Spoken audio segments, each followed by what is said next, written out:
నమస్తే, welcome to NN special debate time. నేను రాజశేఖర్.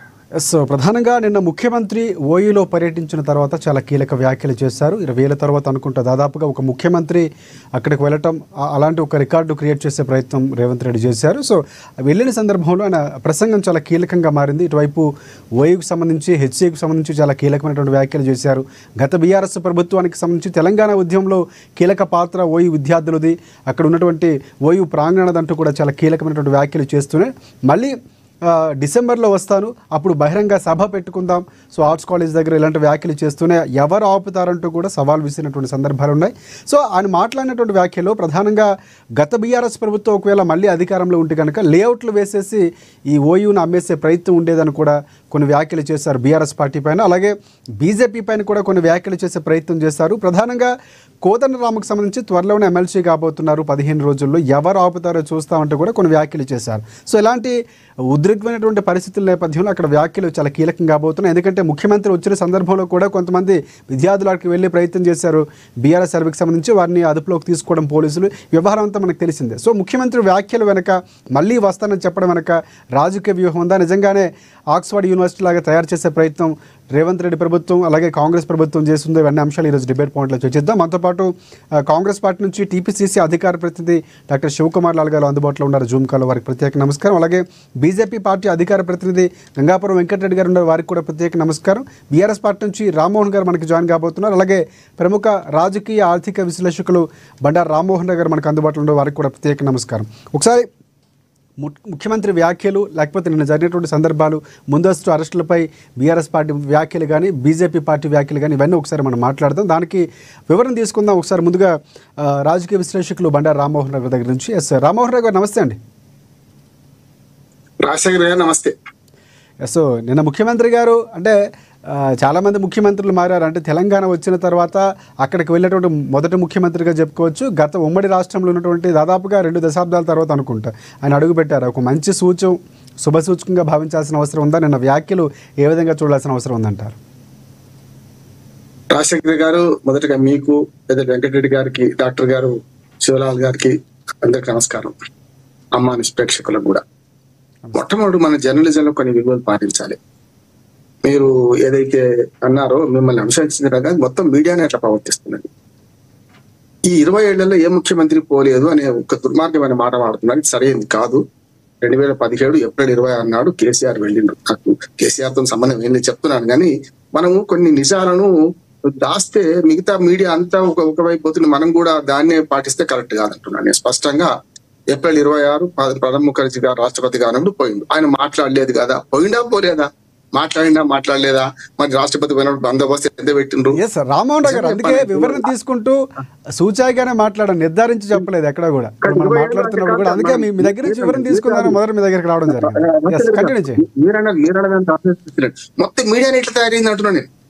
ఇప్పుడు ఒక మాట వాస్తవం అవాస్తవం తెలుసుకోకుండా 20 ఏళ్ళ నుంచి ఏ ముఖ్యమంత్రి కూడా, అప్పుడు 10 ఏళ్ళు ఏమో కాంగ్రెస్ ప్రభుత్వం ఉన్నప్పుడు ముఖ్యమంత్రి కారణం ఉన్నది డాక్టర్ గారికి.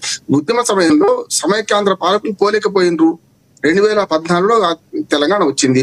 14 అంటే 3 ఏళ్ళ లోపటినే, ఏప్రిల్ 26 3 ఏళ్ళ లోపటినే అప్పుడు ముఖ్యమంత్రి పోయొచ్చు. అసలు గమ్మత్ ఏంటంటే, నాకు విచిత్రం అనిపిస్తుంది, ఉస్మానియా యూనివర్సిటీ ఇండియాలోనే ఉందా, ఆ తెలంగాణలో ఉందా, హైదరాబాద్ నడిబొడ్డున ఉందా, లేకుంటే కార్గిల్ ఆదేమన్నా, లేకుంటే పిఓకేనా? నాకు అర్థం కాదు. డేరింగ్ అసలు ఏంటి, మనం ఏం మాట్లాడుతున్నాం అంటున్నాను. మీరేమనొద్దు, ఎందుకంటే స్పష్టంగా చెప్తున్నా, ఇది దుర్మార్గమైన భాష మాట్లాడుతున్నాం మనం అంటున్నా.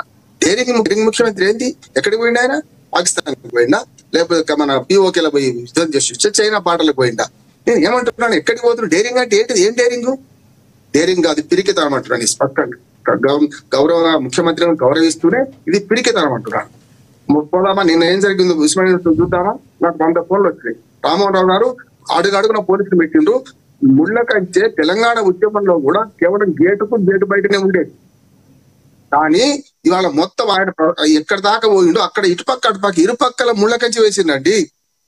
అశోక్ ఉద్యమకారుడు, ఏది అశోక్ నగర్ లో రాహుల్ గాంధీని ఆహ్వానించి మరీ సన్మానం చేసి ఆయన బట్టి 15 మంది పోలీసులు పడ్డారు.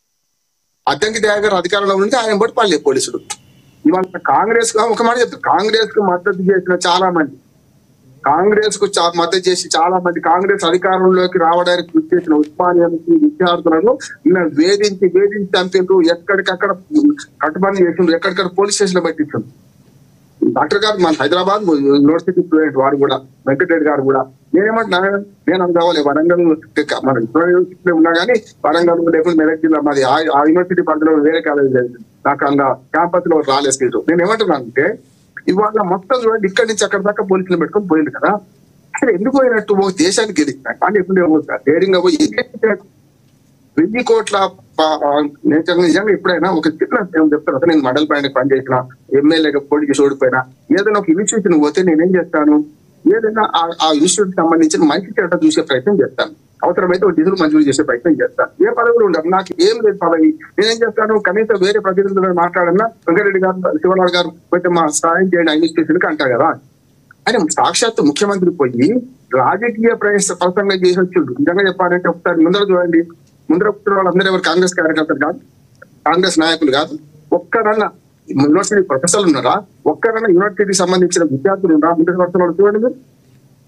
అడిగి పోయి రాజకీయ నిరుద్యోగైన కోదండరామ్ గారికి పదవి ఇస్తాను పోయిండు. దాంట్లో కూడా 40,000 ఉద్యోగాలు త్వరలో ఇస్తామని చెప్పారు ముఖ్యమంత్రి గారు. నేను ఏమంటున్నా సార్, హామీ కాదు కదా, అట్లాంటివి నేను మొదటి నుంచి తీసుకురావాల్సి వస్తాయి. 2 లక్షల ఉద్యోగాలు సంవత్సరానికి కదా, ఇప్పుడు 4 లక్షల ఉద్యోగాలు బాకీ ఉన్నాడు, 55,000 ఉద్యోగాలు ఇచ్చిండు. అన్ని కొలువులు సృష్టించాలన్న పరిస్థితులు లేవు, అది వేరే అంశం. మీరు ఏమంటున్నారంటే వాళ్ళ చాలా దుర్మార్గంగా డేరింగ్ ముఖ్యమంత్రి అనేది తప్పు. ముఖ్యమంత్రి అంటాడు ఎక్కడ తెలంగాణ రాష్ట్రంలో కాదు, ప్రపంచం దేశం అంతా ఎక్కడ ధైర్యాన్ని తిరగాలి. ఉస్మానియా యూనివర్సిటీ పోతే అది డేరింగ్ ముఖ్యమంత్రి అంటే నాకు అర్థం కాదు. పోనీ అది పోనీ మీ హెడ్డింగ్ పక్కన పెడదాం. 20 ఏళ్ళుగా పోలేదంటే చెప్పిన నేను ఒక ఉదాహరణ. ఇప్పుడు ఏమో మాట చెప్తున్నా, అక్కడ ఎందుకు పోవాలంటే వాళ్ళకు ఆ గతంలో పనులు చేసిన పనులకు పూర్తయిన పనులకు శంకుస్థాపనలు కాదు ప్రారంభోత్సవాలు పోయిండు. నేను మాట దుర్మార్గమైన మాట వస్తుందని వాడదలుచుకోలేదు. ఏ దొడ్లో ఈయన నాదే దూడ అంటే ఎప్పుడు ఏం చెప్పలేదు. 58,000 ఉద్యోగాలలో 50,000 ఉద్యోగాలు గత ప్రభుత్వము దాచిపెట్టుకొని దుర్మార్గంగా, అది కూడా చెప్తున్నా కూడా దాచిపెట్టుకొని అపార్ట్మెంట్ ఆర్డర్లు ఇచ్చే లోపల దాన్ని దాచిపెట్టుకుని వచ్చే ఎన్నికలు వాడుకుందాం, రాజకీయంగా వాడుకుందాం అని వాళ్ళు మూత పెట్టుకుంటే ప్రజలు ముడిపిద్దంటూ మొత్తం మీద అధికారాన్ని పక్కన పెట్టింది. కొన్ని విషయాలు ఎట్లా వస్తున్నాయి అంటే ఇక్కడ జరిగింది చెప్తాను. వాళ్ళు దాచిపెట్టుకోవడం తప్పు, ఆ ఉద్యోగాలు ఇవ్వడం కరెక్ట్ అంటారు. తప్పదు. ఎందుకు కాదంటున్నానంటే ప్రభుత్వాలు శాశ్వతం, పార్టీలు శాశ్వతం కాదు. ప్రభుత్వాలు శాశ్వతం కనుక దాని కంటిన్యూషన్ ఉంటుంది. ఉద్యోగాలు దాచిపెట్టుకుని తయారీ కావు, పూర్తి అయినాయి, పరీక్షలు అయిపోయినాయి, అపాయింట్మెంట్ లెటర్లు ఇచ్చే కాడికి వచ్చినాక అపాయింట్మెంట్ లెటర్లు ఇచ్చేది ఆపిండ్రు, అది తప్పు, వీళ్ళు ఇచ్చిండ్రు, చాలా కరెక్ట్ అంటుంది. కానీ ఇక్కడ జరిగేది ఏంటంటే ఉస్మానియా యూనివర్సిటీ వచ్చి ఏమైనా సాధించిండ్రా, రాజకీయ ప్రసంగం చేసిండ్రు. ఒక ఈ మాటలను 20 నెలల కింద పడిపోయిన ప్రభుత్వాన్ని విమర్శించడం, కేసీఆర్ దిగ్గడానికి ఆడికి పోవాల్సిన అవసరం లేదు. ఇంకో మాట చెప్తున్నాను, రేవంత్ రెడ్డి గారు వ్యక్తిగతంగా చాలా అభిమానం ఉంది, ఆయన మీద ప్రేమ ఉంది. కానీ ఈ పోయే క్రమంలో స్కూల్ ఫంక్షన్ లా ఇదే మాట మాట్లాడతారు, కాలేజ్ ఫంక్షన్ ఇదే మాట్లాడతారు, యూనివర్సిటీ పోతే ఇదే మాట. ఆవు కథ అంటున్నాను. ఏమైనా ఆవు కథ చెప్పడమేనా? 20 నెలల తర్వాత గత ప్రభుత్వం కాంగ్రెస్ పార్టీ వర్షం కూడా తెలుసుకుందాం అంటే క్లియర్ కట్ గా ముగిస్తాను. నేను గత ప్రభుత్వం అవకమాట తెలంగాణ వచ్చిన తర్వాత కూడా 2 ఏళ్లు పాత ప్రభుత్వం తిట్టుకుంటే కూర్చొని సమైక్య పాలన తిట్టింది ఆయన కూడా కాదట్లేదు. కానీ 20 నెలల తర్వాత కూడా ఇంకా సింహాలు, పులులు, ఏనుగులు ఏం మాట్లాడండి నాకు అర్థం కాదు. మీరు ఏం చేస్తారో చెప్పండి. నేను ఇంకోటి చెప్తున్నా, డిసెంబర్ లో వస్తాను, ఒక్క పోలీసు లేకుండా వస్తాను అన్నాడు. డిసెంబర్ దాకా ఎందుకు అవుతారు? రేపు రాదు, రేపు అందరిని విడిచిపెట్టండి. నేను ఆయన మీద దాడి చేయమని పోతానండి, అందరిని విడిచిపెట్టండి. రేపు పొద్దున యూనివర్సిటీ పిల్లలు ఒక మాట చెప్తారు, గాంధీ మహాత్ములు మంచి మాట ఏమన్నారంటే యువత విద్యార్థులు ఆవేశపడదు, వాళ్ళ ఆవేశము చూసుకొని ప్రజలను మోసం మన రాజకీయ పార్టీ మోసం చేస్తుంటాయి కనుక వాళ్ళ ఆవేశం కట్టలు తెలుసుకుంటే ఆపలేదు కనుక తొందరగా మోసపోయే వాళ్ళే తొందరగా తిరగబడే వాళ్ళే. ఇవాళ ఎటువంటి యూనివర్సిటీ విద్యార్థులు కేసీఆర్ ఇట్లా ప్రవర్తిస్తాడు, రేపు మనకు వెంకటరెడ్డి గారు, శివలాల్ గారు, నేను మీరు ముఖ్యమంత్రి అని చెప్పవచ్చు. వాళ్ళ కడుపు పడుతూ ఉద్యోగాలు ఇస్తామన్నారు, మోసం చేసింది కట్టు ఎవరు వస్తే వాళ్ళని తప్పనిసరిగా ఎదుర్కొంటారు, ఖచ్చితంగా ఎదుర్కొంటారు. అందుకనే మీరు పోలీసు బలగంతో పోయి డిసెంబర్ లో ఏదో వస్తాడు 1000 కోట్లు అనేది డిసెంబర్ ఇచ్చుడు కాదు, ఇప్పుడు 100 కోట్లు ఇవ్వండి. ఇవాళ చాలా మనకు స్కాలర్షిప్స్ మంజూరు చేయండి. పథకం ప్రారంభించారు నిన్న. నేను స్పష్టంగా చెప్తున్నా, వారికి వ్యతిరేకం కాదు. ఇవాళ ఉస్మానియా యూనివర్సిటీ పిల్లల మనోభావాలను ప్రతిబింబించడానికి మాత్రం నేను ఆవేశంగా మాట్లాడాలి. నేను ఒకసారి కాంగ్రెస్ పార్టీకి వెళ్తాను. శివలాల్ గారు నమస్తే. చెప్పండి రాజశేఖర్ గారు. ఎస్ అంటే మీరే చెప్పాలి చాలా క్లియర్గా. రామ్మోహన్ రావు గారు మేము పెట్టినటువంటి హెడ్డింగ్కి సంబంధించి మాట్లాడుతున్నటువంటి భాషకు సంబంధించి ఆ ప్రాంతంలో రాజకీయాలు మాట్లాడినటువంటి సందర్భాలు ప్రస్తావించారు. అసలు అక్కడికి వెళ్ళి ఓయూకి వెళ్ళి ముఖ్యమంత్రి రేవంత్ రెడ్డి గారు ఏం చేశారు, అసలు ఏం సాధించారు, అసలు ఆయన మాట్లాడేటువంటి ప్రసంగంలో రాజకీయాలు ఉన్నాయి తప్ప ఎక్కడ ఉద్యోగాల కొలువు ఇచ్చారా, ఇలాంటి చాలా ప్రశ్నలు వినే ఉన్నారు. దానికి ఏం చెప్తారు మీరు? ముందుగా ఏఎన్ఎన్ న్యూస్ ప్రేక్షకులకు మీకు ప్యానెల్ ఉన్న వారికి నమస్కారం. అయితే ఈరోజు అనలిస్ట్ రామ్మోహన్ రావు గారు కొంచెం ఫైరింగ్ గా మాట్లాడడం జరిగింది. రెండోది యువకుల ఆవేశంని మైండ్ లో పెట్టుకొని మాట్లాడిండు. నేను దాన్ని ఆయన మాట్లాడింది ఏదో తప్పుగా ముఖ్యమంత్రి మీదుగా ఏదో వ్యతిరేకంగా మాట్లాడిందని నేనైతే అనుకుంటలేదు. కానీ ఒక్కటి ఏంటంటే ఉస్మానియా యూనివర్సిటీ అంటే నేటి యువత రేపటి భవత అనే రకంగా రాజశేఖర్ గారు వాయిస్ రీసౌండ్ వస్తుంది ఏంటి? ఒకసారి మీరు కంటిన్యూ చేయండి. Right, okay. అదేమంటుంటే రెక్టిఫై చేయండి పీసీఆర్. అయితే ఈ రోజు నిజంగా కూడా మీరు పెట్టిన హెడ్డింగ్ కు మీరు నమ్మండి నమ్మకండి, నిన్న ముఖ్యమంత్రి ఎప్పుడైతే ఉస్మానియా యూనివర్సిటీలో మాట్లాడిండో ఇమీడియట్ గా నేను ఆయన ఏదైతే ప్రసంగం కింద ఫేస్బుక్ లో మెసేజ్ పెట్టడం జరిగింది. ముఖ్యమంత్రి గారు నిజంగా కూడా ఒక డేరింగ్ స్టెప్ తీసుకున్నారు, వాస్తవం కాదంటలేదు.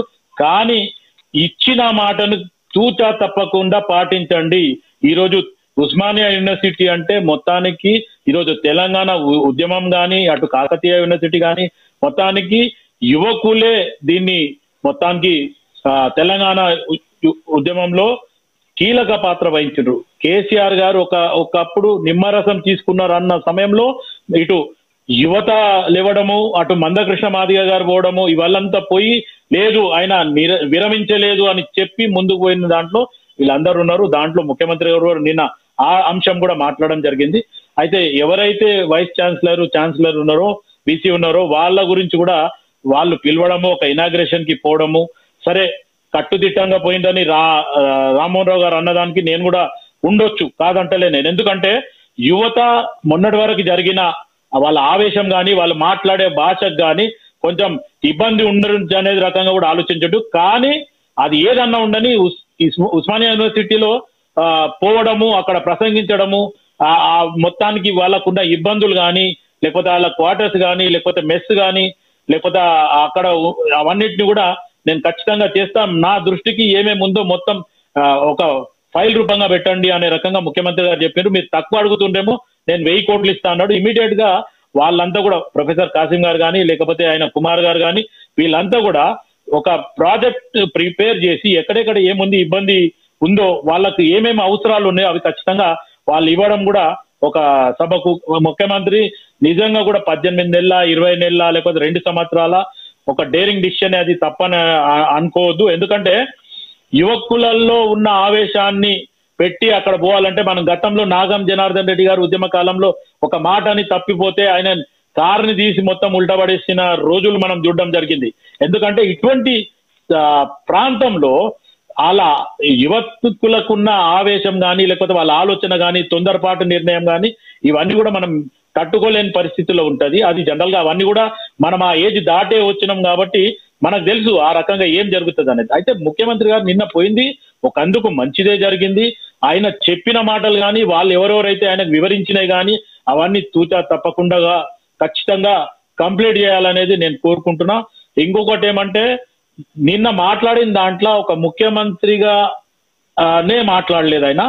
అక్కడ మీరు మా తమ్ముళ్ళు మా చెల్లెళ్ళు ఉన్నారు అనే రకంగా కూడా సంబోధించడము, ఒక రకంగా అక్కడ ఉన్న ఏదైతే విద్యార్థులకు కూడా ఒక ఊరటన ఇచ్చేలాగానే మాట్లాడడం జరిగింది. తర్వాత వాళ్ళు చదివిండ్రు వీళ్ళు చదివిండ్రు అనేది కూడా ఒక రకంగా ఆలోచిస్తే ఇప్పుడు మన రామ్మోహన్ రావు గారు మాట్లాడినట్టు కేసీఆర్ గారు పోయిండ్రు, పోలేదని కాదు. కేసీఆర్ గారు ఉస్మానియా యూనివర్సిటీకి పోవడానికి అటు ప్రణబ్ ముఖర్జీ గారు వచ్చిన సమయంలో పోయిండు, కానీ అక్కడ ఒక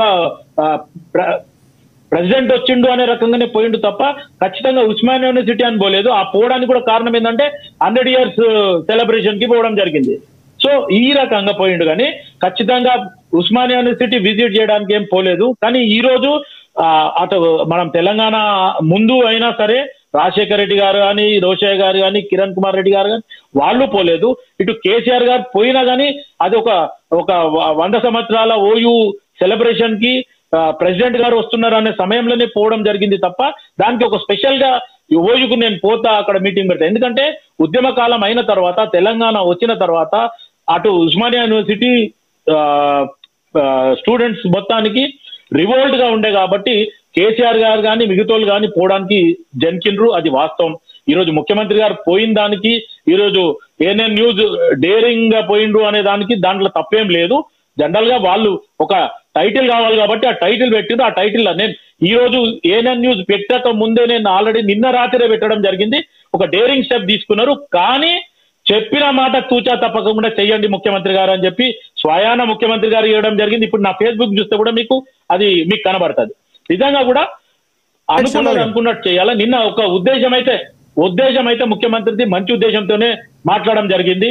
మంచి చేయాలని నేను కూడా కోరుకుంటున్నా. ఎందుకంటే ఈ రకంగా ఆలోచిస్తే ఇంకొకటి ఏదైతే ఇంటిగ్రేటెడ్ స్కూల్స్ కానీ ఇంటిగ్రేటెడ్ అవన్నీ కానీ వీటిని కాకుండా ఉన్న గవర్నమెంట్ స్కూల్ ని కూడా స్పెషల్ గా అక్కడ ఏమి ఇబ్బందులు ఉన్నాయి, వాష్రూమ్స్ లేవు, లేకపోతే గోడలు పడిపోతున్నాయి, లేకపోతే అట్టున్న దగ్గర కూడా చేయాలని ఇంటిగ్రేటెడ్ స్కూల్ ను చెయ్యి వద్దంటలేదు. It will take time.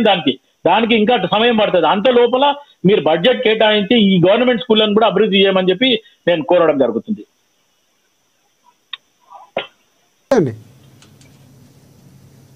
Right, ఒకసారి మనం బీజేపీ దగ్గరికి వెళ్దాం. ఎస్ వెంకటరెడ్డి గారు నమస్తే. నమస్తే, చెప్పండి. ఎస్ వెంకటరెడ్డి గారు విన్నారు కదా, అంటే రామ్మోహన్ రావు గారు అది పెద్ద డేరింగ్ స్టెప్ కాదని చెప్పినటువంటి సందర్భం. కానీ ఇక్కడ క్లియర్ కట్గా అంటే గత ముఖ్యమంత్రి వెళ్ళా కూడా సందర్భం వచ్చినటువంటి సందర్భం ఎవరైతే ఉన్నారో అతిథులు వచ్చిన సందర్భంలో వెళ్ళారు తప్ప పరిశీలించినటువంటి సందర్భాలు లేవు. సో ఆ నేపథ్యంలోనే ఇక్కడ టైటిల్ బెడ్డో లేకపోతే మిగతా అంశాలు జరిగాయి. దాన్ని కాంగ్రెస్ పార్టీ ఖచ్చితంగా సమర్థిస్తారు. ఆయన మాట్లాడిన మాటలకి రామ్మోహన్ గారు మాట్లాడిన మాటలకి ఏమైనా వ్యత్యాసం ఉందంటారా, ఏకీభవిస్తారా, ఏం చెప్తారు? ఇప్పుడు రాజశేఖర్ గారు లైవ్ లో ఉన్న మిత్రులందరూ కూడా నమస్తే. ముఖ్యమంత్రి గారు అశ్వమేధ యాగము దండయాత్రకు బయలుదేరినట్టుగా మీడియాలో నిన్న అదొక చిత్రీకరణ జరగడం అనేటువంటిది కనపడుతున్నట్టు. సరే, ఉస్మానియా యూనివర్సిటీకి ముఖ్యమంత్రి గారు పోతే అదొక పెద్ద వార్త. సరే, గతంలో కేసీఆర్ గారు పోలేదు కాబట్టి అక్కడ ఉండే పరిస్థితులను బట్టి విద్యార్థులంతా కూడా కేసీఆర్ గారు ఖమ్మంలో నిరాహార దీక్ష చేసినప్పుడు మధ్యలో విరమించుకున్నప్పుడు అక్కడ వ్యతిరేకంగా కేసీఆర్ నిరాహార దీక్ష విరమించుకున్నానికి వ్యతిరేకంగా విద్యార్థులంతా కూడా పోరాటం చేసినటువంటి సందర్భం లోపల మళ్ళీ ఆయన నిరాహార దీక్షకు రావడం ఇదంతా మనం చూసినటువంటి చరిత్రలో, ఉద్యమ చరిత్రలో మనకు కనపడ్డట్టు. ఇప్పుడు నాకు అనిపిస్తుంది ఏంటంటే ముఖ్యమంత్రి గారు వెళ్ళారు. సరే, పోలీసుకు సంబంధించిన అనేక నిబంధనలు పెట్టి వెళ్ళినట్టు కనపడుతుంటే హాస్టల్ మూసేసి ముళ్ళ కంచె పెట్టి చేసినట్టు కానీ సాఫీగా వెళ్ళినట్టుగా ఏం లేదు. సాఫీగా వెళ్ళినట్టుగా ఆయన కూడా అభిప్రాయం, నేను సాఫీగా ఏం రాలేదు, మొత్తం ఫుల్ సెక్యూరిటీతో వచ్చిన కాబట్టి డిసెంబర్లో వచ్చినప్పుడు ఒక్క పోలీసు వాడు లేకుండా వస్తానని అంటున్నాడు. అంటే ఆయనకు అర్థమైంది ఇప్పుడు అక్కడ ఉండేటువంటి పరిస్థితి ప్రకారంగా నేను అనేక రకాల నియంత్రణలు బెదిరించడము చేయడము, బయటికి రాకుండా ఏ విద్యార్థులు ఏ పార్టీ ఏం కదా అనేది. నేనేమంటున్నంటే వెళ్ళినారు, అక్కడ మాట్లాడినాడు. ఆ ముందు వరుసలో వెనక వరుసలో కూర్చున్న వాళ్ళంతా కూడా కాంగ్రెస్ కు సంబంధించినటువంటి ఎమ్మెల్యేలు, ఎమ్మెల్సీలు, కార్పొరేషన్ సభ్యులు, కార్పొరేషన్ బాలలక్ష్మి వాళ్ళే కనపడుతున్నది. ఒక లైన్ మీరు ఇప్పుడు చూపించినటువంటి దాంట్లో కనపడుతున్నటువంటి కొత్తగా వచ్చింది లేదు, వాళ్ళే వచ్చినారు. పబ్లిక్ జనం వేరే జనం వచ్చినా రాలేదనేది. రెండవ దాంట్లో ఉన్న వాళ్ళు ఎవరో నేను చెప్తాను చూడండి. అక్కడ కాంట్రాక్ట్ కింద పనిచేస్తున్నటువంటి ప్రొఫెసర్లు, అసిస్టెంట్ ప్రొఫెసర్లు, గెస్ట్ ఫ్యాకల్టీస్ కింద పనిచేస్తున్నటువంటి వాళ్ళు, కొంతమంది కాంగ్రెస్ కు సంబంధించినటువంటి సింపథైజర్స్, సానుభూతి పరులు, యువకులు, యూనివర్సిటీ తర్వాత వాళ్ళకు కూడా కొంత బేస్ కాబట్టి వాళ్ళు వచ్చింది తప్ప మామూలు పబ్లిక్ ఎవరు రాలేదు అక్కడ. అవన్నీ జాగ్రత్తలు కాబట్టి చప్పట్లు కొట్టరు, లేచి ఏ ముఖ్యమంత్రి మాట్లాడాలి, ఇచ్చిన వాగ్దానాలు అంత బ్రహ్మాండంగా ఉన్నాయంత వస్తే నాకు నవ్వు వస్తుంది. ఒక ముఖ్యమంత్రి గారు యూనివర్సిటీకి వెళ్ళేటప్పుడు కాసిం గారు ఉన్నారు, ప్రొఫెసర్ కాసిం గారు ఆర్ట్స్ కాలేజీ ప్రిన్సిపల్ ఉన్నారు. మరి దానికి సంబంధించినటువంటి ఏ సమస్యలు ఉన్నాయని తెలుసుకొని పోతారండి. రాజకీయంగా ఏం చేయాలా, నేను ఏం ప్రకటించాలా, ఏమైనా ఇవ్వాల్సిందా అనేటువంటిది ఇదే ముఖ్యమంత్రి గారు ఏ ముఖ్యమంత్రి అయినా కూడా ఇది జరిగేటువంటి కార్యక్రమం. అక్కడికి వెళ్ళినప్పుడు ఏదో ఎక్స్పెక్ట్ చేస్తారు ప్రజలు, మనం ఏదైనా ఇవ్వాలా, అది ఆ ఎక్సర్సైజ్ జరిగినట్టు కనపడతలేదు. ఆ ఎంత విఫల సభ అంటే ఆ మీటింగ్ నిన్నది ఒక అకాడమిషియన్ కాబట్టి 50 సంవత్సరాల క్రితం ఆ యూనివర్సిటీ నుంచి ఒక పోస్ట్ గ్రాడ్యుయేట్ డిగ్రీ తీసుకున్నా కాబట్టి ఆనాడు ఉస్మానియా యూనివర్సిటీకి ఉన్నటువంటి పరపతి విద్యాపరంగా జాతీయంగా అంతర్జాతీయంగా ఉన్న పేరు ప్రతిష్టలు ఆనాడు ఉండేటువంటి ప్రొఫెసర్లు ఎవరు ఇవాళ ఉంటున్న పరిస్థితి ఏంది? ఉస్మానియా యూనివర్సిటీలో 1260 పోస్టులు శాంక్షన్ పోస్టులు క్యాడర్ స్ట్రెంత్ పోస్టులు రాజశేఖర్ గారు దాంట్లో 360 మంది పనిచేస్తున్నారు. అంటే సుమారుగా 900 మంది ఖాళీలు ఉన్నాయి. గత 14-15 సంవత్సరాలుగా కిరణ్ కుమార్ రెడ్డి దగ్గర నుంచి ఇప్పటిదాకా కేసీఆర్ ఎట్లా నింపలేదు, కాంగ్రెస్ మధ్యలో నింపలేదు. ఉద్యమం వచ్చింది మేమే నింపుకుంటాం, వచ్చిన తర్వాత ఫిలప్ చేస్తామని చెప్పినటువంటి సందర్భాలు. ఒక్క పోస్ట్ ఫిలప్ కాలేదు, ఒక అసిస్టెంట్ ప్రొఫెసర్ పోస్ట్ ఇంతవరకు ఫిలప్ కాలే. కాంట్రాక్ట్ మీద గెస్ట్ ఫ్యాకల్టీ మీద నడుపుతున్నారు. ఆయన అంటే వదిలేయిగా ఎవరు ఓడిపోయినాడు ఆయన గురించి మాట్లాడడం అనవసరం. మీరు పవర్లోకి వచ్చినారు, ఆయన అసమర్థ పాలన మీదనే మీరు పవర్లోకి వచ్చినారు. మీరు ఏం చేస్తున్నారు ఇవాళ? అంత పెద్ద ప్రసంగం చేసినటువంటి ముఖ్యమంత్రి గారు అరే ప్రిన్సిపాల్ గారు వైసీ గారు 5 కోట్లు అడుగుతున్నాడు, 10 కోట్లు అడుగుతున్నాడు, 1000 కోట్లు ఎందుకు అడగరు అని ఆయన చలోక్తులు. ఇప్పుడు రేవంత్ రెడ్డి గారి ప్రసంగం ఎట్లుంటుంది అంటే వినోద భరిత ఉచిత చిత్రం లాగా ఉంటుంది, ఎంటర్టైన్మెంట్. ఇప్పుడు పరిస్థితి తెలంగాణ ఎట్లా ఏర్పడదంటే రేవంత్ రెడ్డి గారు మాట్లాడితే ఎంటర్టైన్మెంట్ అనేటువంటిది వచ్చింది. మామూలుగా ముఖ్యమంత్రులు మాట్లాడితే అట్లా ఉండదు కదా, ఏదో ఒక ఇష్యూ మాట్లాడతారు, చాలా జాగ్రత్తగా మాట్లాడతారు, ఏదైనా వాగ్దానం చేస్తే అమలు చేసే పద్ధతులు ఉంటారు. ఈయనేంటంటే ఇక్కడ అక్కడ ఏ సభలో అయినా కూడా కేసీఆర్ అని మాట్లాడకుండా పోవడం లేదు, అవన్నీ మాట్లాడినాడు. నేను అడుగుతున్నా ఏంటంటే ఇన్ని పోస్టులు ఖాళీ ఉంటే మొత్తం 2200 పోస్టులు తెలంగాణలో కూడా యూనివర్సిటీలో ఖాళీలు ఉంటే ఉస్మానియా యూనివర్సిటీలో 800, 850, 900 పోస్టులు ఖాళీలు ఉంటే నేను ఫిలప్ చేస్తా అని ఒక మాట ఎందుకు చెప్పలేదని అడుగుతున్నాను. ఇలా స్టూడెంట్స్ కావాల్సినటువంటి చెట్ల కిందైనా చదువుకుంటారండి, పాత భవనాలైనా చదువుకుంటారండి. ఆ మాట ఎందుకు చెప్పలేకపోయాడు? యూనివర్సిటీలో ఉన్న సమస్య ఏంటి వల్ల? ఖాళీలను భర్తీ చేయండి. యూనివర్సిటీలో చదువుతున్న వాళ్ళు ఎవరు అనుకుంటున్నారు? రాజశేఖర్ గారు నేను 50 ఏళ్ళ నుంచి పరిశీలిస్తున్నా కదా, దళితులు, బీసీలు, పేదలు వాళ్ళు చదువుకుంటున్నారు. డబ్బు ఉన్న వాళ్ళంతా వేరే ప్రైవేట్ యూనివర్సిటీలో చదువుకుంటున్నారు. పల్లా యూనివర్సిటీ, మల్లారెడ్డి యూనివర్సిటీ రకరకాలుగా వెళ్ళిపోయినారు, అమెరికా వెళ్ళిపోతున్నారు. ఏ బడుగు బలహీన వర్గాలు అయితే యూనివర్సిటీలో ఇప్పుడు కూడా ఎన్రోల్మెంట్ అవుతుందో వాళ్ళ విద్య నాణ్యత గల విద్య, ప్రామాణికమైన విద్యను అందించడానికి ఫ్యాకల్టీ లేదండి. నువ్వు 20 నెలలు అయింది వచ్చి విద్యామంత్రి నీకు వైస్ ఛాన్సలర్ని మేమే నియమించామని చెప్తున్నారు ముఖ్యమంత్రిగా. మీరు అదే ఇంత దరిద్రంగా ముఖ్యమంత్రి గారు మాట్లాడుతున్నారని అనుకోలేదు. వీసీ గారిని నియమిస్తే అది ఒక గొప్ప విషయం. పొద్దున్నే సూర్యుడు వస్తే నేను వచ్చిన తర్వాత సూర్యుడు 6 గంటలకు వస్తున్నాడు అని చెప్పడమా? ఏం మాట్లాడతారంటే వీసీ నియమిస్తే అది గొప్ప విషయమా? తను యూనివర్సిటీ పోతే గొప్ప విషయమా? గతంలో ముఖ్యమంత్రులు ఏదైనా సెమినార్ కాన్ఫరెన్స్ ఉంటే పోతారండి యూనివర్సిటీకి. అదేదో పాకిస్తాన్ భూభాగము అది నిషేధించబడిన భూభాగానికి నేను వెళ్ళినాను అన్నట్టుగా చెప్పి స్టాన్ఫర్డ్ యూనివర్సిటీ ఒక మాట, స్టాన్ఫర్డ్ యూనివర్సిటీ, ఆక్స్ఫర్డ్ యూనివర్సిటీ చేస్తారు దీన్ని అంటున్నాడు. చప్పట్లు కొడుతున్నారు, నవ్వు వస్తుంది. ఫ్యాకల్టీ లేదు అక్కడ, పాఠం చెప్పేటోడు లేడు. నేను చూసిన అర్థశాస్త్రంలో ప్రొఫెసర్ మాథూర్ ఉండేవాడు, ఇంగ్లీష్ డిపార్ట్మెంట్లో శివకుమార్ ఉండేవాడు, doctor Venkatavadhani, doctor C Narayana Reddy, కెమిస్ట్రీలో సుబ్బారావు, కామర్స్లో ప్రొఫెసర్ రామనాథం, అమెరికా వాళ్ళంతా అమెరికా అడ్వైజర్స్ అండి. అంత అంతర్జాతీయ ఖ్యాతి ఉన్నటువంటి యూనివర్సిటీలో ఇవాళ మీ ఫ్యాకల్టీ ఏందని అడుగుతున్నా నేను. దీన్ని స్టాన్ఫర్డ్ యూనివర్సిటీ, ఆక్స్ఫర్డ్ యూనివర్సిటీ, ఏం ఆక్స్ఫర్డ్ యూనివర్సిటీ చేస్తామండి అంటే వినడానికి ప్రజలు పిచ్చోళ్ళ అంటే చప్పట్లు కొడతారా? చప్పట్లు కొడతాలంటే ముందు వరుసలో కూర్చున్న విజ్ఞులు మేధావులు అయినటువంటి కాంగ్రెస్ నాయకులు ఏం చేస్తావు? ఆ గేట్ కూడా దగ్గరికి పోలేవు. అట్లా ఆశపడడం కాదు. నీ ఫ్యాకల్టీ మొదలైందో చెప్పు. నువ్వు వచ్చి 20 నెలలు అయింది కదా, రిక్రూట్మెంట్ ఇంతవరకు వేయలేదు, కేసీఆర్ వేయలేదు, మీరు వేయలేదు. చేస్తే ఆ మాట చెప్పకుండా చెప్పవలసిన మాట గౌరవ ముఖ్యమంత్రి గారు రిక్రూట్మెంట్ మీద మాట్లాడాలి. ఏదో 40,000 ఉద్యోగాలు అన్నారు. 40,000 ఉద్యోగాల్లో మీ పోస్టులు కూడా ఫిలప్ చేస్తానని. ఆడ విచిత్రం ఏంటంటే మీకు ఎవరికి అర్థం కాని ఏంది రాజశేఖర్ గారు అంటే, నేను ఖాళీలను భర్తీ చేస్తా ఉస్మానియా యూనివర్సిటీలో ఉన్నవి అంటే డౌన్ అనే 2వ లైన్లో 3వ లైన్లో కూర్చున్న వాళ్ళంతా డౌన్ అంటారు. డౌన్ ఎందుకంటారంటే వాళ్ళంతా గెస్ట్ ఫ్యాకల్టీ, వాళ్ళంతా కూడా కాంట్రాక్టు ఆ ప్రొఫెసర్లు. దానికి భయపడి చెప్పకుండా 40,000 ఉద్యోగాలు ఫిలప్ చేస్తా అని చెప్పొస్తే నీకు 40,000 ఉద్యోగాలు అక్కడ ఎదుగు. 40,000 ఉద్యోగాలు ఇచ్చినటువంటి మేనిఫెస్టోలో ఇచ్చినటువంటిది ఏమిటి? 13 ఇంటూ phase 1 phase 2 అనేటువంటిది డేట్ ఇచ్చిన 2024లో ఒక్క నోటిఫికేషన్ చేయలే. కాబట్టి అన్ని చెప్పినట్టుగానే, అన్ని మాటలు మోసం చేసినట్టుగానే అన్ని విషయాల లోపల గ్రామీణ ప్రాంతాల్లో వ్యవసాయ రంగంలో అన్నిట్లో ఎట్లా మోసం చేసిండు రేవంత్ రెడ్డి గారు ఇప్పుడు కూడా మోసం చేయడానికి ప్రయత్నం చేస్తుండ్రు. అంటే పెద్దగా ఏమున్నది అక్కడ? ఫస్ట్ చెప్పాల్సింది గత బీఆర్ఎస్ ప్రభుత్వం చేయనటువంటి పనులు చేసి చూపిస్తామని చెప్తున్నారు. గత ప్రభుత్వం ఉంటే గనక ఏం చేస్తాడు ఆయన? గత ప్రభుత్వం ఉంటే గనక ఇప్పటికి లేఅవుట్లు వేసి అమ్మేసే పరిస్థితి ఉండేది అన్నటువంటి వ్యాఖ్యలు కూడా చేశారు. లేఅవుట్లు ఆయనకు గత ముఖ్యమంత్రి కనీసం లేఅవుట్లు లేకపోతుంది కానీ వీళ్ళకి అన్ని అనుభవాలు ఉన్నాయి. లేఅవుట్లు వేయాలి ఏం కథ అనేటువంటిది రేవంత్ రెడ్డి గారికి ఉన్నంత అనుభవం ఇంకొకరికి లేదు రాజకీయాల లోపల. అది చర్చ వేరు. ఊరికైనా లేఅవుట్లు వేస్తారు వాళ్ళు, ఇది తప్పకుండా. మరి ఇన్ని వేస్తుంటారు కదా, అన్ని ప్రతి సభలో కేసీఆర్ గురించి మాట్లాడుతుంది కదా, ఒక్క యాక్షన్ ప్రోగ్రామ్ ఎఫ్ఐఆర్ ఎందుకు ఇష్యూ చేస్తలేడండి? కేసులు ఉన్నాయి కానీ టేబుల్ మీద ఉన్నాయి కదా. మళ్ళీ నాటకాలు డ్రామాలు ప్రజలను బ్రహ్మలోకి దించి ఓట్లు దండుకొని నేనేదో చేస్తున్నా చెప్పడానికి పనికొచ్చేటది. 1000 కోట్లు అయినా ఇస్తా అన్నాడు తప్ప మరి ఎందుకు ఇయ్యలేదు? 200 కోట్లు శాంక్షన్ చేస్తానని చెప్పలేదు. Pending report. ఏం రిపోర్ట్ అంటే వైస్ ఛాన్సలర్ అయితే చెప్పడా 2 ప్రాజెక్టులు సార్ ఇవి ముఖ్యమైనవి అంటే చలో ఇప్పుడైతే 200 కోట్లు చేస్తున్నా, మీరు మళ్ళీ రిపోర్ట్ వచ్చిన తర్వాత డిసెంబర్లో నేను మిగతా అనౌన్స్ చేస్తా.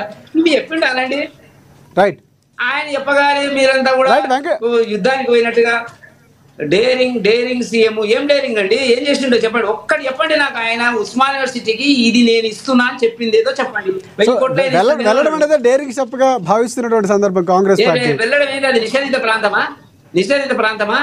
అంత ఫుల్ సెక్యూరిటీతో పెట్టుకొని పోయినావు కదా, నీ కారు సెక్యూరిటీ అదంతా లేకుండా ఇందాక శివలాల్ గారు కూడా మాట్లాడారు, అది డేరింగ్ చెప్పగానే భావించారు. ముఖ్యమంత్రి నీ కారు వెనకాల 3 కార్లు ప్రోటోకాల్ 4 కార్లు ఉంటే పోవాల్సింది కదా, ఎందుకు పోలేదు? అందరిని ఎందుకు అంత పెద్ద 3000-2000 మంది పోలీసులు డిసెంబర్ లో అలాంటి రిస్ట్రిక్షన్స్ ఏమి లేకుండా వస్తానని చెప్తున్నారు. అవన్నీ డిసెంబర్ కి ఏం జరుగుతుందో ఏం పోతుందో ఎక్కడ కూడా ఉంటాడో ఏందో చూద్దాము. అప్పుడు కూడా మనం మాట్లాడదాం. ఒకసారి బీఆర్ఎస్ పార్టీ ఇంకో మాట, ఆయన హాస్టల్స్ ప్రారంభించింది కూడా గత ప్రభుత్వం మంజూరు చేసినటువంటి. నేను నిన్న ఉస్మాన్ యూనివర్సిటీ మాజీ వైస్ ఛాన్సలర్ నా మిత్రుడు ప్రొఫెసర్ రవీందర్ గారిని అడిగిన. ఆయన చెప్పిండు నా పేరు కూడా ఎప్పటి సార్ నాకు అభ్యంతరం లేదు. ఆయన పీరియడ్ లోనే అవన్నీ కూడా ఫినిష్ అయినాయి. ఇప్పుడు ఈయన వచ్చి రిబ్బన్ కట్ చేసిండు. రేవంత్ రెడ్డి గారు జేబులో రిబ్బన్ పెట్టుకుని అన్నిటికీ కట్ చేసుకుంటూ వెళ్ళిపోతున్నాడు. ఉద్యోగాలు ఇచ్చామన్నాడు 50,000. వాళ్ళు అనౌన్స్ చేసిండ్రు, చేయలేకపోయినరు. వాళ్ళ అసమర్థత. టీఆర్ఎస్ వచ్చిన తర్వాత ఇచ్చిండు. కొత్త ఉద్యోగ ప్రకటన ఒక్కటాన్ని ఇచ్చిండు అని అడుగుతున్నా. ఇన్ని నోటిఫికేషన్స్ ఉన్నాయి, ఇంకెప్పుడు ఇస్తాడండి? ఇప్పుడు ఇస్తా కూడా ఈయన టర్మ్ అయిపోతుంది, 3 ఏళ్ళు అయిపోతుంది. ఆ తర్వాత ఎన్నికలు వస్తాయి.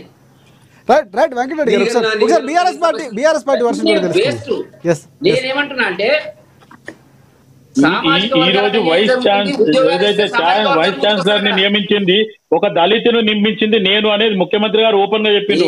ఆ మాట వెంకటరెడ్డి గారు చెప్తలేరు. ఇప్పుడు అంటే ఒక అంటే మొత్తానికి కేటగిరైజేషన్ ప్రకారం నేను అన్ని చేసిన అనేది ఓపెన్ గా చెప్పిండు.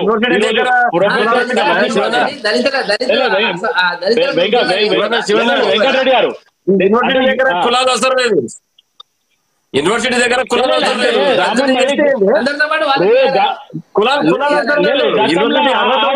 లేదు కాబట్టి లేదు గతంలో ఇయ్యలేదు కాబట్టి గడిచిన 55 ఏళ్ళు కాంగ్రెస్ పాలనలో ఉంది కదా, మీరు ఎందుకు ఇయ్యలేదు అంటున్నా.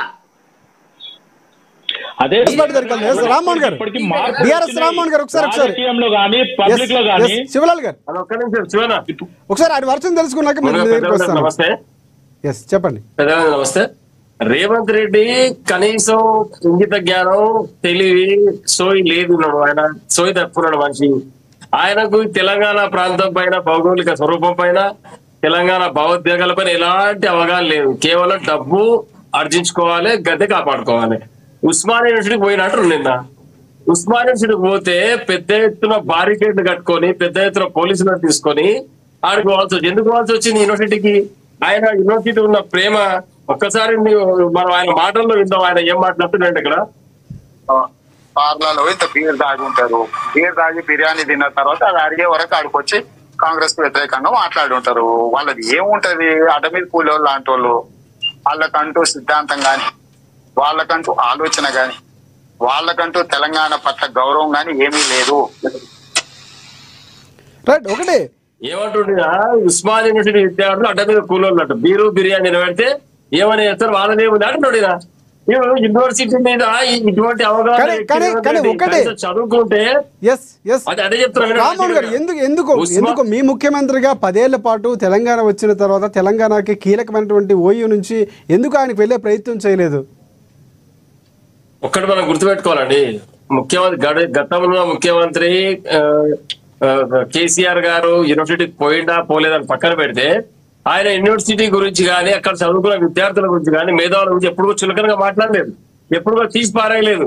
మీరంటే గౌరవం ఉంది, యూనివర్సిటీ ఉద్యమకారం లేకుంటే నేను రాజకీయం చేసేవాడిని కాదు, ఈ తెలంగాణ వచ్చేది అందరూ తెలిసిన విషయం. అది కొన్ని రాజకీయ కారణాల వల్ల పోలేకపోవచ్చు, అంత మాత్రాన అక్కడ ఉన్న విద్యార్థులను ఉద్యమ నాయకులను తీసి పారేయలేదు.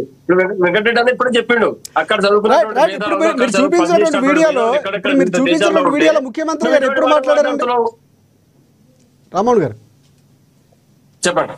ఇప్పుడు మీరు చూపించినటువంటి విజువల్ ఏదైతే ఉందో ఆడియోలో ఎప్పుడు ముఖ్యమంత్రి గారు మాట్లాడారో చెప్పగలరా?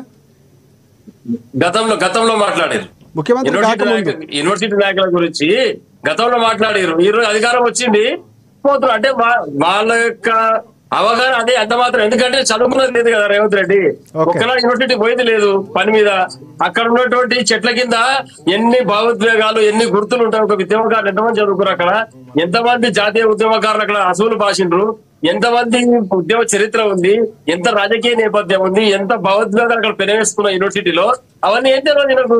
ఈ 100 సంవత్సరాల చరిత్ర ఉస్మాన్ యూనివర్సిటీది, ఎన్ని భావోద్వేగాలు, ఎన్నో ఉద్యమ రూపకల్పనలు, ఎన్ని రాజకీయ రూపకల్పనలు జరిగినాయి అక్కడ. ఈ రాష్ట్రం సంబంధించి ఉమ్మడి రాష్ట్రం కావచ్చు, ఈ యొక్క రాష్ట్రం కావచ్చు. ఆయన చెప్పి నేను కాంగ్రెస్ కార్యకర్త పేరు తీసుకున్నాడు, ఈ గొప్ప నాయకుడు మా నాయకుడు పేరు చెప్తున్నాడు. ఇటువంటి సంకుచిత స్వభావం గల వ్యక్తి రేవంత్ రెడ్డి.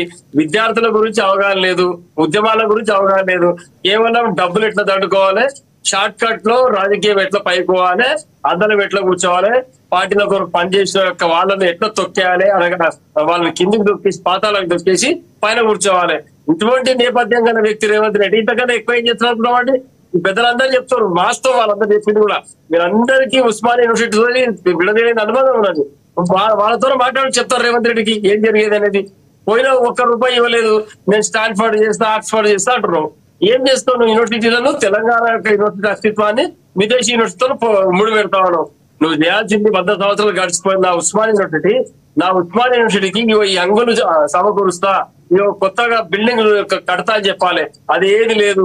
గత ప్రభుత్వం ఇచ్చిన ఉద్యోగాలను నియామక పత్రాలు ఇచ్చి నేను ఉద్యోగాలు ఇచ్చినట్టు.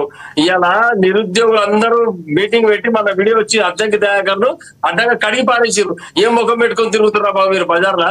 ఈ ఉద్యోగాలు ఇస్తాను ఎందుకు ఇస్తలేవు, ఈ పోలీసులతో ఎందుకు పెట్టావు మీటింగ్ అని అడుగుతున్నారు. నిరుద్యోగులు మనకు అద్దంకి దయాకర్ ఒక సమావేశం పెడితే నువ్వు మా దగ్గర మాట్లాడడానికి వచ్చినప్పుడు ఈ పోలీసులు ఎందుకు జోలికి వచ్చినావు, గతంలో ఎట్లా వచ్చిన ఇప్పుడు ఎందుకు అట్లా రాలేకపోతున్నావు అడుగుతున్నారు వాళ్ళు. మరి దానికి సమాధానం లేదు కాంగ్రెస్ వాళ్ళ దగ్గర. ఉద్యోగాలు ఇచ్చేది లేదు, కేవలం డైలాగులు మాత్రం కొట్టేది. నేను ఒక ముఖ్యమంత్రి హోదాలో పోయినప్పుడు ఏం వరం ఇచ్చినవాడు అక్కడ? ₹1 లేదు. 100 కోట్లు ఇస్తున్న ఇమీడియట్ గా ఇగో ఈ స్టేడియం నిర్మాణ కొరకు, లేకపోతే ఆర్ట్స్ కాలేజీ ఆధునీకరణ కొరకు, లేదా లైబ్రరీలో కొత్త పుస్తకాల కొరకు, లేకపోతే ఉన్న ఉద్యోగాల కొరకు ఏది లేదు. కేవలం రాజకీయ డైలాగ్ కొట్టి పెద్ద పెద్ద బారికేడ్లు కట్టించి ఆ రోజు ఏం చెప్పిన అధికారులు రాగానే ప్రజాభవన్ యొక్క బారికేడ్లు బద్దలు చేసి ప్రజలను ఆలింగనం చేస్తున్నారు రేవంత్ రెడ్డి అన్నాం. ఇవాళ ఏమిటి పరిస్థితి? ఉస్మాన్ యూనివర్సిటీకి పోతే విద్యార్థుల సంఘ విద్రోహ శక్తులు అక్కడ ఉన్నవాళ్ళు, ఈ యొక్క తెలంగాణ ప్రాంతానికి అస్తిత్వం ఉస్మాన్ యూనివర్సిటీ విద్యార్థులు, ఈ యొక్క తెలంగాణ రాజకీయం అస్తిత్వం తెలంగాణ ఉస్మాన్ యూనివర్సిటీ విద్యార్థులు. విషయాన్ని ముఖ్యమంత్రి కూడా ప్రస్తావించారు. యూనివర్సిటీకి పోతే పోలీసులను పెట్టుకోపోతావు. ఇంతకన్నా తెలంగాణ రాష్ట్రం ఓయూ 2 కూడా అవిభక్త కవలట్టు కూడా కీర్తించారు. సో ఆయన మాట్లాడడంలో కొన్ని అంశాలు వ్యతిరేకించవచ్చు, కొన్ని విషయాలు పార్టీగా మాట్లాడచ్చు. అదే చెప్తున్నా తెలంగాణ. సో ఇక్కడ ముఖ్యమంత్రి గారు ఎవరైనా సరే ఓయూ దాటి లేకపోతే తెలంగాణ ఉద్యమాన్ని నడిపించడం అనేది అసాధ్యం. ఆ విద్యార్థులు యొక్క కృషి త్యాగం అనేది ఖచ్చితంగా అన్ని పార్టీలు ఒప్పుకోవలసిన విషయం. సత్యాన్ని ఎవరు కూడా దాన్ని మాట్లాడడానికి లేదు. సో ఇక్కడ ప్రధానంగా మళ్ళీ వస్తామని చెప్పారు ఆయన. ఇప్పుడు ఏ నిర్బంధాలతో వచ్చామని మీరు చెప్తున్నారు? మళ్ళీ నేను పోలీసులు లేకుండా ఆర్ట్స్ కాలేజీలో బహిరంగ సభ పెట్టబోతున్నానని చెప్తున్నారు ముఖ్యమంత్రి గారు. దానికోసం ఏం చెప్తారు? మాటలు ఎవరు నమ్ముతారండి? ఈ పచ్చి అబద్ధాల కోరు. 420 హామీలు 6 గ్యారెంటీలు ఒక్కటింతవరకు రూపొందించలేదు. గత ప్రభుత్వం ఇచ్చినటువంటి ఉద్యోగ నోటిఫికేషన్లు, ఎగ్జామ్లు అయిపోయినాయి, ఇంటర్వ్యూలు అయిపోయినాయి. ఆ నియామక పత్రాలు ఈయన ఇచ్చి నేను ఉద్యోగాలు ఇచ్చాను చెప్తున్నాడు. ఇంతకన్నా దౌర్భాగ్యం ఏముంది? ఇప్పుడు వెంకటరెడ్డి అని చెప్పిండు భారతీయ జనతా పార్టీ నాయకులు. ఇప్పుడు రామ్మోహన్ రావు గారు చెప్పారు, అడ్వకేట్ గారు, సామాజిక విశ్లేషకులు, వారు నిజం చెప్తుంటే నీ ముఖానికి ఏమొచ్చు? ముఖ్యమంత్రి హోదాలో కూర్చొని అబద్ధాలు మాట్లాడతావా? నువ్వు ఇచ్చింది ఏముంది? పోయిన ప్రభుత్వం ఇచ్చిన ఉద్యోగాలు నువ్వు ఇచ్చినా చెప్పుకుంటావు. నువ్వు ఇంతకన్నా దౌర్భాగ్యం ఏముంటది? ఇక వాళ్ళు ఇచ్చిరు, నేను కూడా ఇస్తున్నా చెప్పు. అవును, ఇప్పుడు అన్న చెప్పినట్టుగా ఉన్న ఖాళీలు భర్తీ చేయి. ఆ ఖాళీలు భర్తీ చేయవు, ఏం చేయవు, నేనేదో పొడుస్తా అని చెప్పి అబద్ధాలు మాట్లాడతావు. ఇది కేవలం రాజకీయంగా ప్రేరేపిత ఉపన్యాసం. ఈ డైవర్షన్ పాలిటిక్స్, ప్రజల యొక్క దృష్టి మరల్చడానికి ఇక్కడ ఏం పని లేదు. కాబట్టి ఉస్మానియా యూనివర్సిటీకి పోయినా అనేది ఓ వారం రోజులు డ్రామా అంతా కేవలం ఇదే. ఒకటే రాజశేఖర్ గారు. ఎస్ శివలాల్ గారు చాలా చాలా క్లియర్ కట్గా బీఆర్ఎస్ పార్టీ మాట్లాడినా, బీజేపీ మాట్లాడినా, ఇందాక రామ్మోహన్ గారు మాట్లాడినా చాలా అంశాలు, అంటే ముఖ్యమంత్రి గారు ఎక్కడ పాకిస్తాన్ బోర్డర్కి వెళ్ళినట్టు మాట్లాడుతున్నారు. అక్కడ రాజకీయ ప్రసంగాలు చేయాల్సిన అవసరం ఏముంది? ఉద్యోగాల భర్తీకి సంబంధించిన అంశాలు చాలా కీలకంగా ఉన్నాయి. ఏం చెప్తారు? ఒక మాట తర్వాత వారే సమాధానం ఇస్తారు. ఎందుకు ఒక మాట రాజశేఖర్ క్షమించాలి, ఎందుకంటే వారే మా చివరికి వారు ఇచ్చారు. ఎస్ చెప్పండి రామ్మోహన్ గారు. ఒక నిమిషం సార్, నేను ఏమంటున్నానంటే యూనివర్సిటీ కొన్ని విషయాలు మన మీడియా కూడా తెలుస్తారేమంటారు. 108 ఏళ్ల యూనివర్సిటీ అది. మీరు మహబూబ్ అలీ ఖాన్ గారు 1917లోనే ఆనాడు యూనివర్సిటీ స్థాపనకు 3000 ఎకరాలు సేకరించి యూనివర్సిటీ పెట్టాడు. శివలాల్ గారు బాగా తెలుసు, ఎందుకంటే నేను నా ఇల్లు 2009 ఉద్యమ సమయంలో పక్కన స్ట్రీట్ నెంబర్ 8 లో శివుడు స్ట్రీట్ నెంబర్ నేను ఉండేవాడిని. రోజు వాకింగ్ అలాగే ఉంటాం. గోడ పోనీ ఎప్పుడు గోడ కట్టి మనం వెళ్ళాం. ఆ గోడ కట్టించింది ఎవరంటే ఇప్పుడు 3000 ఎకరాలు 2000 ఎకరాలు కూడా మిగిలిస్తారు. 1900 ఎకరాలు మిగిలింది. నేనేమంటున్నాను, ప్లాట్ చేసి అమ్ముకుంటాను కదా.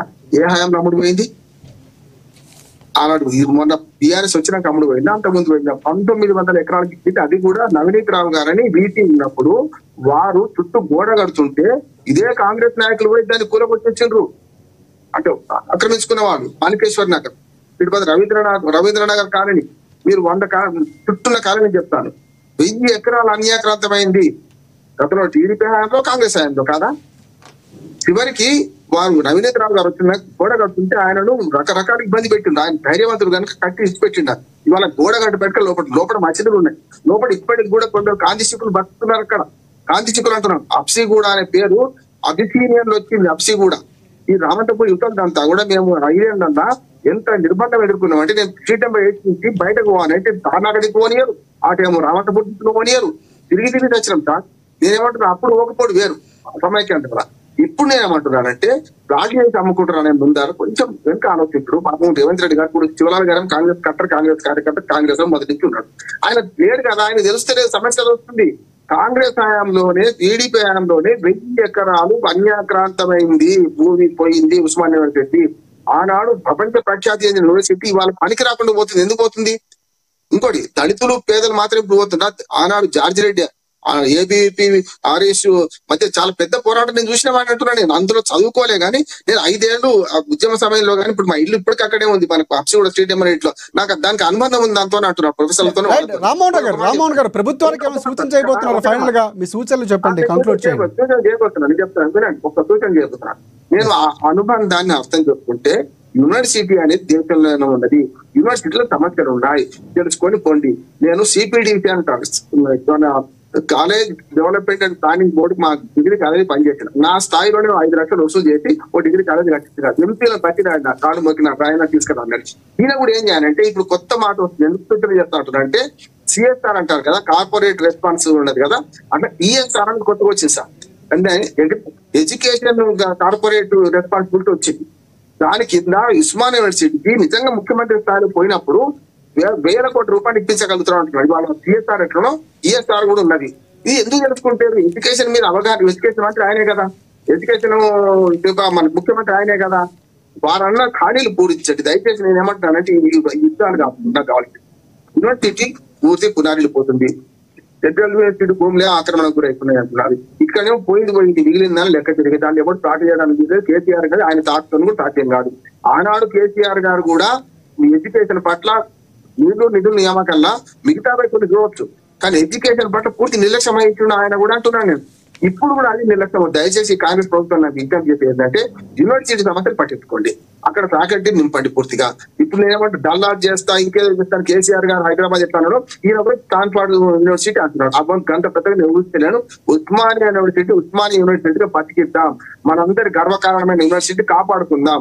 ఈ ప్రభుత్వాన్ని విజ్ఞప్తి చేసేది ఏంటంటే సమస్యల పట్ల సానుకూలంగా డిసెంబర్ దాకా కాకండి, ఫ్యాకల్టీ నింపండి. డిసెంబర్ లో విజయోత్సవం నేను కూడా వస్తాను, విజయోత్సవం చేస్తున్నా, మనందరం జెండాలు పట్టుకుందాం. ఆయన వ్యతిరేకం కాదు, అనుకూలంగా పట్టుకుందాం అంటున్నా.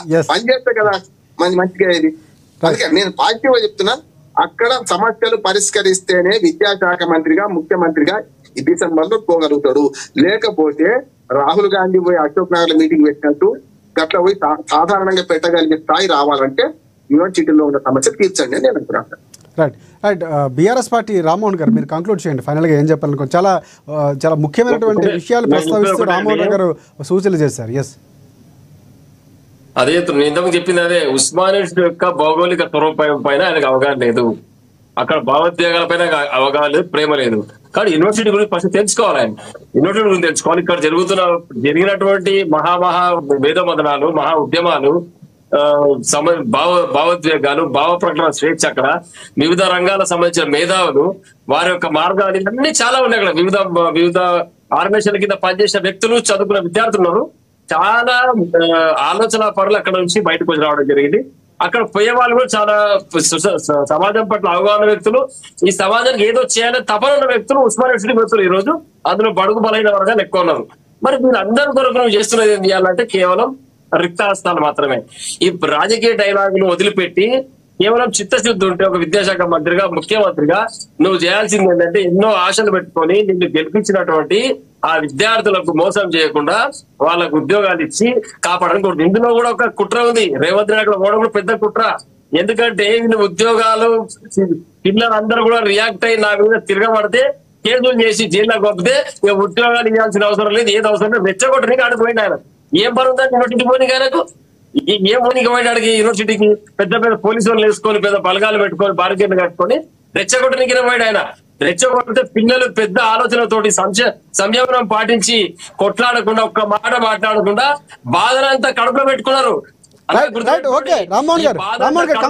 వాళ్ళ ఉసురు తగ్గుతారు రేవంత్ రెడ్డికి, వాళ్ళ ఉసురు తగ్గుతారు తప్పకుండా రేవంత్ రెడ్డికి.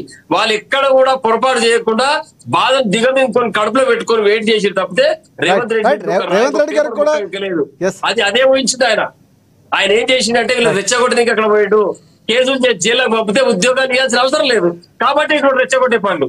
కానీ ఇటువంటి తప్పుడు పనులు బంద్ చేసి డిసెంబర్ లో పోతా అంటారు కదా అని ఒకటే. డిసెంబర్ లో పోతా అన్న వ్యక్తి అదే ముచ్చట ప్రశ్న చెప్పాలి.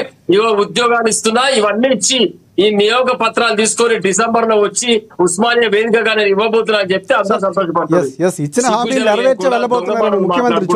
మాట్లాడుకుంటూ అక్కడ ఉన్న పిల్లలను, ఇక్కడ ఉన్న తల్లిదండ్రులను మోసం చేస్తున్నాడు. ఇటువంటి పనులు బంద్ చేయాలని చెప్పి బీఆర్ఎస్ పార్టీ డిమాండ్ చేస్తుంది. చిత్తశుద్ధితో పనిచేయండి రేవంత్ రెడ్డి గారు. ఇప్పటికైనా సిగ్గు తెచ్చుకోండి. 24 నెలలు గడిచిపోనికి వచ్చింది. అబద్ధం మాటలు ఎన్ని రోజులు మాట్లాడతారు ఇట్లా? ఈ తీవ్రమైన అన్యాయం అండి. ఇంతకంటే దిగజారుతారు ఇంకోటి లేదు రాజకీయాల్లో. రైట్, శివలాల్ గారు ఏం చెప్తారు? చాలా ముఖ్యమైనటువంటి సూచనలు వచ్చాయి, కొన్ని విమర్శలు వచ్చాయి. సో వీటిపై ఫైనల్ గా ఏం చెప్తారు మీరు? ఒక్కటి గుర్తుపెట్టుకోండి రాజశేఖర్ గారు, అటు బీజేపీకేనైనా ఇటు బీఆర్ఎస్ కి అయితే మొత్తానికి నైతిక విలువలు లేవు, నైతిక బాధ్యత లేదు, వాళ్ళు మాట్లాడడానికి అర్హత లేదు. ఎందుకంటే 10 సంవత్సరాలలో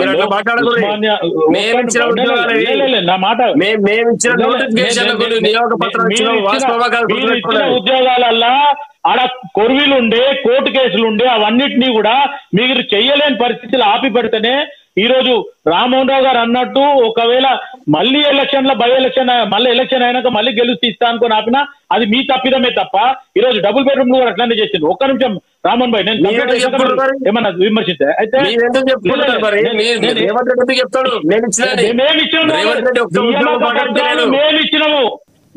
నియమ పత్రాలు మేమిచ్చినాం కాబట్టి ముఖ్యమంత్రి గారు ఓపెన్ గా చెప్పడం జరిగింది. లేదు అది ఏమైనా ఉండని అపాయింట్మెంట్ ఎవరు ఇచ్చినట్టు? అది మీరు మొత్తం పని చేసినా ఏనుగు మొత్తం పోయిన తోకిరికితే తోక పోయిందా ఏనుగు పోనట్టే. ఒకటి గుర్తుపెట్టుకోండి. అయితే అక్కడ పోస్టులు భర్తీ చేయడం ఓయి యొక్క విశిష్టత, ఈ అంశాలు ఇందాక రామ్మోహన్ రావు గారు మాట్లాడారు. దీనిపై ముఖ్యమంత్రి గారు ఇవన్నీ క్లియర్ చేస్తే డిసెంబర్ లో వెళ్ళబోతున్నారా? ఫైనల్ గా కంక్లూడ్ చేయండి రాజశేఖర్ గారు. నేను కొద్దిగా నన్ను మాట్లాడినాను, ఎందుకంటే మీరు ఆపోజిషన్ పార్టీస్ కి ఎక్కువ టైం ఇచ్చిండ్రు, విశ్లేషకునికి ఇచ్చిండ్రు లాస్ట్ లో మాట్లాడమని. నేను ఒకటే చెప్తున్నా, ఈ రోజు విశ్లేషకులు ఒక ఆవేశంతో చేసిన, నేను మొట్టమొదలు మాట్లాడినప్పుడు కూడా అదే చెప్పినా, అది వేరు.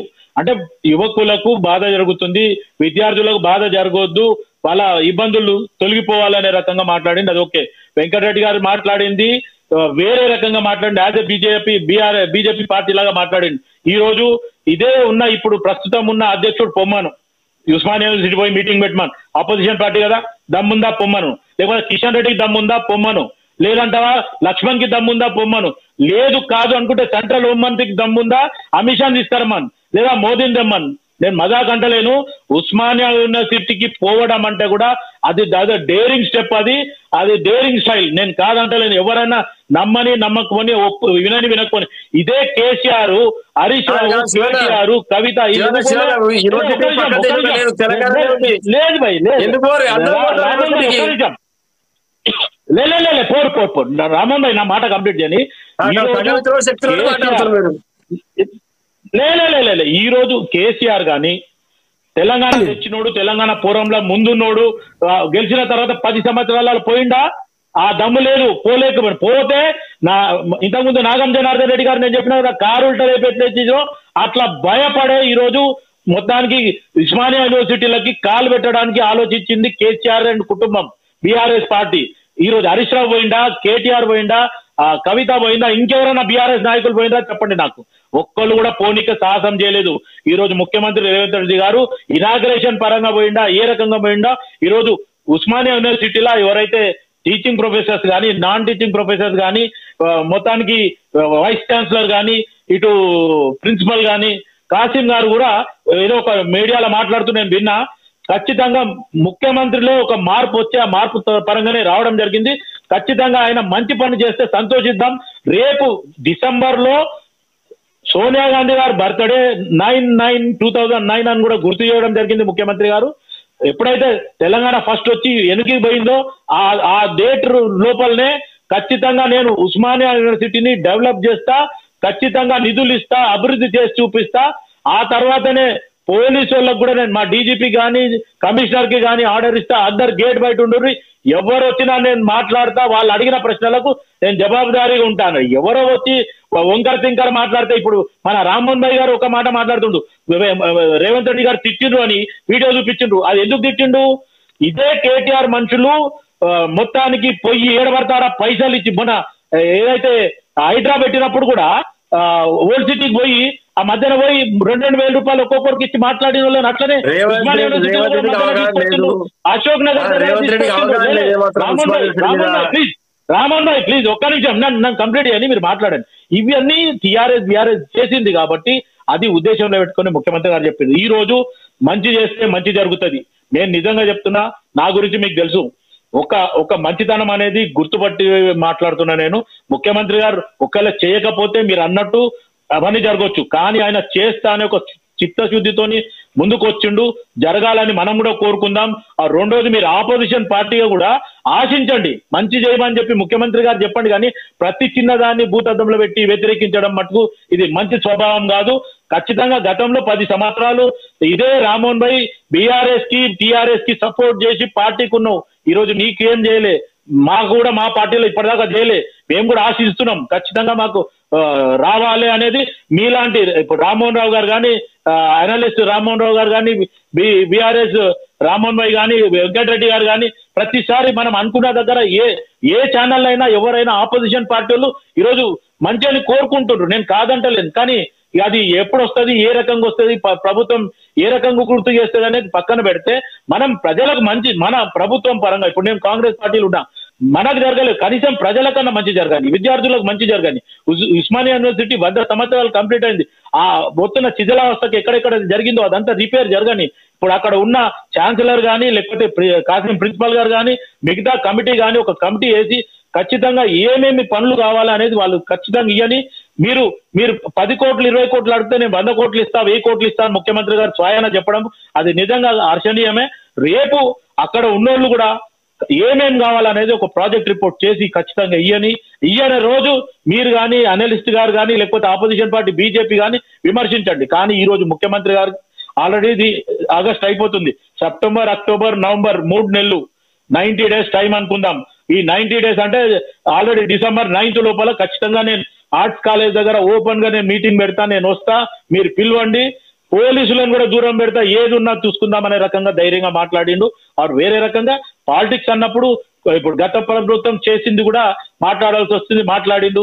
ఉస్మానియా యూనివర్సిటీలో ఎవరెవరు మంచి ఉన్నోళ్ళని మేధావుల గురించి కూడా మాట్లాడిండు.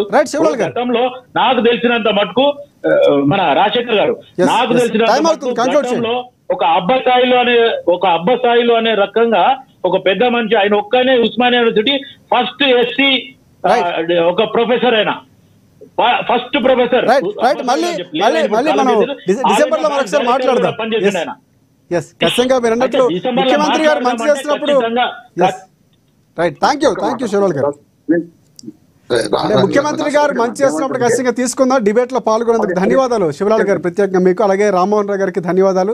రామ్మోహన్ గారికి మీకు కూడా ప్రత్యేక ధన్యవాదాలు. అలాగే వెంకటరెడ్డి గారు మధ్యలో వెళ్ళిపోయారు, మనకి ఆయన కూడా ప్రత్యేక ధన్యవాదాలు. చూద్దాం అంటే ముఖ్యమంత్రి గారు ఏ ఉద్దేశంతో వెళ్ళటం అనేది ఒక మంచి అంశం, దాన్ని కూడా స్వాగతించాలని కాంగ్రెస్ పార్టీ నుంచి క్లియర్ కట్గా చెప్తున్నారు. ఆయన ఇచ్చిన హామీలు ఒకవేళ నెరవేర్చకపోతే, మంచి చేయకపోతే ఖచ్చితంగా విమర్శించాల్సిన అవసరం ఉండదు, అప్పుడు విమర్శించారు. కానీ ప్రతిదాన్ని భూతత్వం పెట్టి చూడొద్దన్నటువంటి వ్యాఖ్యలు కూడా శివలాల్ గారు చేశారు. చూద్దాం అంటే హేతుబద్ధంగా లేకపోతే కొన్ని సూచనలు కూడా చేశారు. అక్కడ ఉద్యోగులు భర్తీ చేయడమో, లేకపోతే కొన్ని పోస్టులు భర్తీ చేయడమో, అక్కడ ఉన్నటువంటి సమస్యలు పరిష్కరించడమో, ముఖ్యమంత్రి రాజకీయాలు గారు మాట్లాడుకున్నారు, రెండోసారి ఎలా వెళ్తారు, ఇవన్నీ కూడా చాలా కీలకమైన అంశాలు. చూద్దాం ఎలా వెళ్ళబోతున్నారు. డిబేట్లో పాల్గొనేందుకు మరొకసారి ధన్యవాదాలు అందరికీ. ఇవాళ డిబేట్ పాయింట్. మరిన్ని అప్డేట్స్ కోసం చూస్తూనే ఉండండి ANN తెలుగు న్యూస్.